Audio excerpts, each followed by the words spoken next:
think it's very hard to predict exactly what the day of an instructional coach would look like.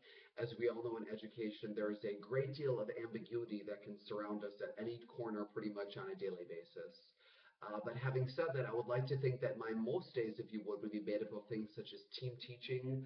I'm a big advocate that the more instructional leadership that is seen within a building, the more not only the students respond, but also the staff as well, and you can get greater productivity out of everybody. I also feel that effective modeling is critical. I myself am a visual learner, and the more I can tangibly see educators and peer mentors, and just peers in general, if you would, interacting with one another and learning, the more I am likely to retain that information. So I think that's critical as well. Constant needs assessment, whether or not that's through exit tickets or through bell ringers or through a common form of assessment, whatever the case may be.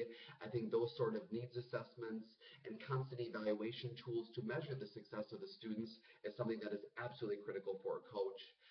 Also, visibility. I think whether it's the hallway or cafeteria or at basketball games or in passing periods or regardless of the case, I think visibility is key.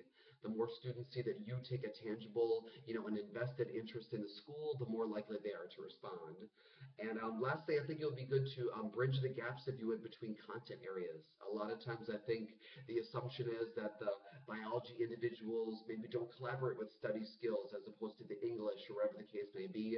But I'm a firm believer that with a solid mission statement and some tangible goals and objectives, regardless of the content, I think that students should be able to seamlessly take a variety of skills into all different content areas. And I think as an instructional coach, that's also your responsibility as well.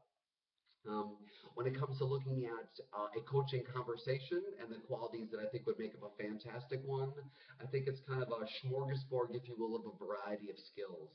I'm a firm believer in a lot of positive feedback, if you would, the goods and the bads, so we can challenge each other to kind of move forward and learn from the students, if you would.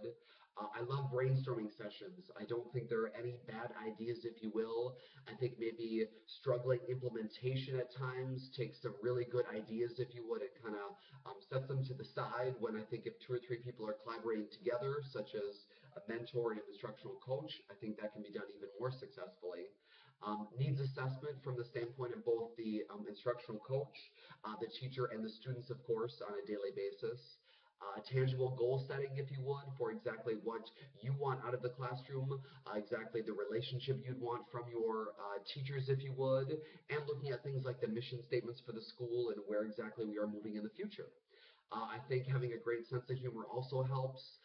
Open-mindedness, embracing diversity, all of those I think can add to a fantastic conversation and very productive from the standpoint of both the coach and the teacher.